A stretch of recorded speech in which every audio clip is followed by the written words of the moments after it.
આપ સર્વોને હેતપૂર્વક જય શ્રી સ્વામિનારાયણ। આજની સત્સંગ કથા વાર્તા નિજ મંદિર સાવરકુંડલા। આજની સત્સંગ કથા વાર્તામાં આપણે શ્રીમદ સત્સંગી જીવનની કથા સાંભળશું। પ્રકરણ 5 અધ્યાય 28। ભગવાન શ્રી નારાયણ મુનિ કહે છે કે, હે બ્રહ્મન, રાજાએ બ્રહ્મવિદ બ્રાહ્મણોની સેવા પ્રયત્નપૂર્વક કરવી। આવા બ્રાહ્મણોની પ્રસન્નતાથી રાજ્યની વૃદ્ધિ અને અપ્રસન્નતાથી ક્ષય થાય છે। સેવાથી સંતોષ પામેલા બ્રાહ્મણો રાજાએ ઈચ્છેલું શું સિદ્ધ કરી આપતા નથી, સર્વે મનોરથો સિદ્ધ કરી આપે છે। બ્રાહ્મણો પોતાના તપના પ્રભાવથી દેવતાઓને પણ પોતાના સેવકો કરે છે। પૂર્વે અનેક રાજાઓ બ્રાહ્મણોને પ્રસન્ન કરી મોટા પુણ્યને પ્રાપ્ત કરી મહાદુર્લભ સિદ્ધિઓને પામ્યા છે। નહુષ આદિક હજારો રાજાઓ દેવો અને દૈત્યો સ્વર્ગને પામ્યા હોવા છતાં બ્રાહ્મણોના અપરાધથી સ્વર્ગમાંથી પણ પતનને પામ્યા છે। તેથી પોતાનું શ્રેય ઈચ્છતા રાજાએ નિર્માની થઈને નિત્ય બ્રાહ્મણોને પ્રસન્ન કરવા, તેમ ન કરવાથી રાજા રાજલક્ષ્મી થકી ભ્રષ્ટ થાય છે। રાજાએ બ્રાહ્મણોનો પરાજય ક્યારેય ન કરવો, પરંતુ તેમને પૂજવા, નમસ્કાર કરવા અને પોતાના પુત્રની જેમ ભરણ પોષણ કરવું। બ્રાહ્મણો જ ધર્મના સેતુ, શાસ્ત્રોના પ્રણેતા, ધર્મના જ્ઞાતા, ધર્મના પાલક તથા આ પૃથ્વી આદિક સર્વલોકને ધારી રહ્યા છે। કારણ કે દેવતાઓએ સહિત મનુષ્યાદિક સર્વે તે બ્રાહ્મણોને આશ્રયે જ જીવે છે। કેવી રીતે? તો બ્રાહ્મણો યજ્ઞો કરે છે, તેથી દેવો તથા પિતૃઓ અન્ન જમે છે, અને વરસાદ વરસાવે તેથી અન્ન પાકે છે, એટલે સર્વેનું જીવન ચાલે છે। આવી રીતે બ્રાહ્મણો સર્વેના જીવનનું મૂળ છે। બ્રાહ્મણો તો વેદોને રમવાના બગીચા સમાન છે। સર્વના કર્મફળ અને સર્વભૂત પ્રાણી માત્રની ગતિને તે જાણનારા હોવાથી સર્વે દ્વારા માન આપવા યોગ્ય છે। હે વિપ્ર, કુપિત થયેલા બ્રાહ્મણો અદૈવ એવા મનુષ્યોને દૈવી બનાવી શકે છે, જેમ કે ત્રિશંકુ રાજાને સ્વર્ગમાં મૂક્યો, તેમજ દૈવ ભાવને પામેલા નહુષ રાજાને સર્પ જેવી નીચ યોનિમાં ધકેલી દીધો। તેમજ બ્રહ્માએ સર્જન કર્યું તેવું બીજું નવું સર્જન પણ કરી શકે છે, જેમ કે વિશ્વામિત્રજીએ નવા લોકની રચના કરી વગેરે। બ્રાહ્મણોનો ક્રોધાગ્નિ હજુ સુધી દંડકારણ્યમાં શાંત થયો નથી। આ કથા રામાયણમાં કહેલી છે। તેમજ અગસ્ત્ય મહર્ષિએ એક જ ક્ષણમાં સમુદ્રના જળને પીવા અયોગ્ય કર્યું। તેથી બ્રાહ્મણોમાં બાળક, યુવાન કે વૃદ્ધ એ સર્વે જનોને માટે સન્માન કરવા યોગ્ય છે। કારણ કે બ્રાહ્મણો જન્મથી જ લોકગુરુ છે, તેથી સર્વે જનો માટે પૂજનીય છે। અને તે બ્રાહ્મણો પણ તપ અને વિદ્યાના અધિક્યપણાથી પરસ્પર એકબીજાને માનવા અને પૂજવા। બ્રાહ્મણો જ સર્વેના પ્રમાણભૂત એવા વેદના પણ પ્રમાણરૂપ છે। કારણ કે વેદમાં પણ બ્રાહ્મણોને પૂજ્યપણે પ્રમાણિત કર્યા છે। માટે કયો બુદ્ધિમાન પુરુષ તેમનો પરાભવ કરવા ઈચ્છે? કોઈ પણ નહીં। બ્રાહ્મણ વિદ્વાન ન હોવા છતાં દેવતાની સમાન અતિ પૂજ્ય છે, અને શ્રેષ્ઠ પાત્રરૂપ છે। કારણ કે તેઓ જળથી પૂર્ણ સમુદ્ર સમાન સર્વે શુભ ગુણોના સાગર છે। જેવી રીતે અગ્નિ મંત્રો દ્વારા સંસ્કારિત કર્યો હોય અથવા ન કર્યો હોય છતાં પણ મહાદૈવત રૂપ જ છે, તેવી રીતે બ્રાહ્મણો પણ વિદ્વાન હોય કે અવિદ્વાન છતાં મહાદૈવત રૂપ ને પૂજનીય જ છે। જેમ તેજસ્વી અગ્નિ સ્મશાનમાં પણ દૂષિત થતો નથી, અને યજ્ઞશાળામાં પણ અતિશય શોભે છે, તેમજ બ્રાહ્મણ પણ સર્વસ્થાનમાં અતિ શોભારૂપ જ છે। વાસ્તવમાં જેવો હોય તેવો પણ બ્રાહ્મણ તો સદાય પૂજનીય જ મનાયેલ છે। કારણ કે ભીલનું રૂપ ધારણ કરનારા બ્રાહ્મણે ગરુડના કંઠને બાળ્યો હતો. એક સમયે ગરુડજીએ સર્વ ભીલોને ગળવા માંડ્યા. તે સમયે કોઈ ભીલના આચરણવાળા બ્રાહ્મણને પણ ભીલ સમજી ગળવા લાગ્યા. તે કંઠના મધ્ય ભાગમાં આવતા ગરુડનો કંઠ ગરમીથી અતિ બળવા લાગ્યો. તેથી તત્કાળ ગરુડે તે ભીલરૂપ બ્રાહ્મણને ઓકીને બહાર કાઢી નાખ્યો. ત્યારે શાંતિ થઈ. આ કથા મહાભારતમાં પ્રસિદ્ધ છે. તેથી સર્વે જનોએ બ્રાહ્મણોને સદાય પૂજવા, તેમાં રાજાએ તો વિશેષપણે કરીને પૂજવા.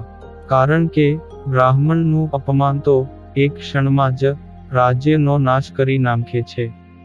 માટે તેમનું પૂજન સર્વે જનોએ અવશ્ય કરવું. રાજાએ બ્રાહ્મણોને અતિપ્રિય એવા વિવિધ પકવાનો, પ્રચુર ઘી, સાકર મિશ્રિત શીરો, આદિક ભોજ્ય વાનગીઓ તથા વિવિધ પ્રકારના શાકાદિક વ્યંજનોથી બ્રાહ્મણોને નિત્ય તૃપ્ત કરવા. બ્રાહ્મણો સ્વાદિષ્ટ ભોજનો દ્વારા અતિશય પ્રસન્ન થાય. તેવી રીતે જ ધાર્મિક રાજાએ હંમેશા પ્રયત્ન કરવો. બ્રાહ્મણના મુખમાં હોમેલા અતિશય ઘી સાકર મિશ્રિત ભોજ્યાન્નથી ભગવાન જેવા તૃપ્ત થાય છે, તેવા તો યજ્ઞો દ્વારા અગ્નિના મુખમાં હોમેલા હૂત દ્રવ્યોથી પણ તૃપ્ત થતા નથી. તેથી બ્રાહ્મણોને સાક્ષાત ભગવત બુદ્ધિથી જ પ્રયત્નપૂર્વક જમાડવા તથા ઉત્તમ દક્ષિણા અર્પણ કરી અતિ સંતોષ પમાડ્યા પછી જ તેમના સ્થાન તરફ વળાવવા. શ્રેષ્ઠ રાજાઓએ તો પોતાની સંપત્તિ રૂપ શક્તિ અનુસારે નિત્ય 10, 100, 1000, 10,000 અથવા લાખ બ્રાહ્મણોને જમાડવા. ગાય, સુવર્ણ અને તલ આદિકનું વિધિપૂર્વક નિત્ય દાન કરવું. પુત્ર જન્મ આદિક નિમિત્તે પણ વિધિપૂર્વક દાન કરવું. વેદોક્ત વિધિ પ્રમાણે યજ્ઞ વગેરેની સમાપ્તિમાં પણ ખૂબ દાન કરવું. શ્રવણાદિક નક્ષત્રો, બારસ આદિક તિથિઓ, મકર સંક્રાંતિ તથા વિવિધ પર્વોના દિવસોમાં ઋષિઓએ કહેલા વિવિધ પ્રકારના દાનો રાજાએ કરવા. વળી રાજાએ વાવ, કૂવા, તળાવ તથા પાણીના પરબ વગેરેના નિર્માણ કરાવવા, જેમાં ગાયો, બ્રાહ્મણો, સાધુઓ તથા મનુષ્યો પણ જળપાન કરે. ગરમીની ઋતુમાં પણ જો તળાવ વગેરેનું પાણી અખૂટ રહે તો તેનો કરાવનારો મનુષ્ય પોતાના જીવનમાં મહાકષ્ટને ક્યારેય નથી પામતો. જે રાજા પ્રત્યેક મહિના અથવા પ્રત્યેક ઋતુમાં તે સમયને અનુરૂપ આંબા વગેરેના ફળોના રસથી તથા દૂધપાક વગેરે રસદાર ભોજનથી બ્રાહ્મણોને તૃપ્ત કરે છે, તેને અનંત પુણ્યની પ્રાપ્તિ થાય છે. રાજાએ વિષ્ણુ યાગ આદિક યજ્ઞોને વિશે ખીર આદિક હવિષ્યાન્નો વડે દેવતાઓને તૃપ્ત કરવા અને યજ્ઞ નિમિત્તે બ્રાહ્મણોને પણ વિશિષ્ટ દક્ષિણાઓ આપવી તથા સુદૃઢ દેવ મંદિરોના નિર્માણ કરાવવા અને તેમાં પૂજાનો પ્રવાહ સતત ચાલુ રહે તે માટે તેમની આજીવિકાનો પ્રબંધ કરાવી દેવોની પ્રતિષ્ઠા પણ પોતે જ કરાવવી. આજીવિકા નિવૃત્તિ સાથે રાજાએ વિવિધ ધર્મશાળાઓ બંધાવવી તથા સર્વે ઉપકરણોથી યુક્ત સુશોભિત ભવનો પણ બ્રાહ્મણોને દાન રૂપે અર્પણ કરવા. શુભ વ્રતથી યુક્ત એવા રાજાએ વિવિધ ફળ તથા પુષ્પોથી યુક્ત રમણીય બગીચાઓ તૈયાર કરાવી તે બગીચાઓ તથા ફળવાન વૃક્ષો બ્રાહ્મણોને દાનમાં આપવા. જે રાજા મનુષ્યોના સંઘને ચોર આદિકથી રક્ષા કરીને પોતાના અન્ન દ્રવ્યથી પોષણ કરતા થકા બ્રાહ્મણોને તીર્થયાત્રા કરાવે છે, તે રાજાને અનંત ગણું પુણ્ય પ્રાપ્ત થાય છે. જે રાજા નિષ્કપટ થઈ જીતેન્દ્રિય અને બ્રહ્મનિષ્ઠ એવા ભગવદ ભક્તનું ભક્તિભાવપૂર્વક પૂજન કરે તો તેનું ફળ બીજા સર્વ પ્રકારના પુણ્યો કરતા અધિક થાય છે. હવે અન્નદાનનો મહિમા કહું છું. રાજાએ અન્નાર્થી જીવ માત્રને અન્નનું દાન કરવું. કારણ કે અન્નદાન સમાન બીજા કોઈ દાન શ્રેષ્ઠ નથી. આવો શાસ્ત્રોનો નિર્ણય છે. કારણ કે પ્રાણધારી જીવોના પ્રાણ અન્નને આશરે છે. પ્રાણીઓની ઉત્પત્તિ અન્નથી થાય છે. અન્ન વગરનું પ્રાણી મૃત્યુ પામે છે. માટે અન્નનું દાન તો અવશ્ય કરવું. રાજાએ પોતાના રાષ્ટ્રમાં સર્વત્ર અન્નક્ષેત્રો કરાવવા. પોતાના નગરમાં પ્રતિદિન અન્નાર્થીઓને ઉત્સાહપૂર્વક અન્નનું દાન કરવું. જે રાજા, બ્રાહ્મણો, અતિથિ, ભિક્ષુક, અનાથ તથા વટેમાર્ગુઓને યથાયોગ્ય રીતે અન્ન જમાડીને તૃપ્ત કરે, તે રાજા દેવતાઓને અતિ પ્રસન્ન કરનારો થાય છે. જે રાજાના નગરમાં એક પણ મનુષ્ય અન્ન પામ્યા વિના એક દિવસ ભૂખ્યો રહી જાય, તો તે રાજાના સમગ્ર પુણ્યને હરી લે છે. તેમાં કાની સંશય નથી. તેથી બુદ્ધિમાન રાજાએ આળસનો ત્યાગ કરી સાવધાન થઈ પોતાના નગરમાં નિત્ય ભૂખ્યા મનુષ્યને શોધી અન્નદાન કરવું. આ લોકમાં અન્નદાતા પુરુષને પ્રાણદાતા તથા સર્વદાતા કહ્યો છે. અન્નદાતા આ લોકમાં વિશુદ્ધ કીર્તિ તથા પરલોકમાં અનંત ફળને પામે છે.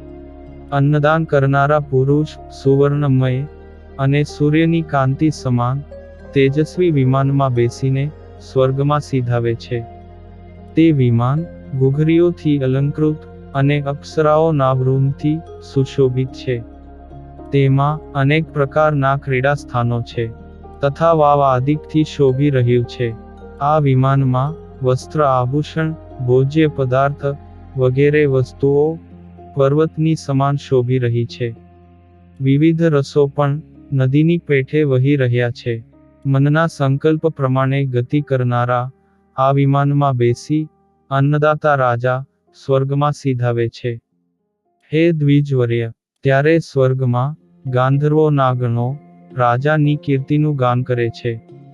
અને સ્વયં રાજા સ્વર્ગમાં પણ ઇન્દ્રના સંબંધવાળા દિવ્ય વિમાનો, અપ્સરાઓ, વિવિધ પ્રકારના દિવ્ય રસો અને સુખોનો અનુભવ કરી આનંદનો ઉપભોગ કરે છે.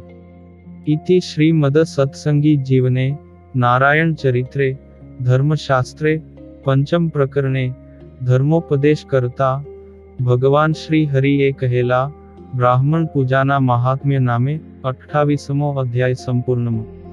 અને હવે પછીની કથા વાર્તા આપણે આગળના ભાગમાં સાંભળશું. અત્યારે આપ સર્વોને ભાવથી જય શ્રી સ્વામિનારાયણ.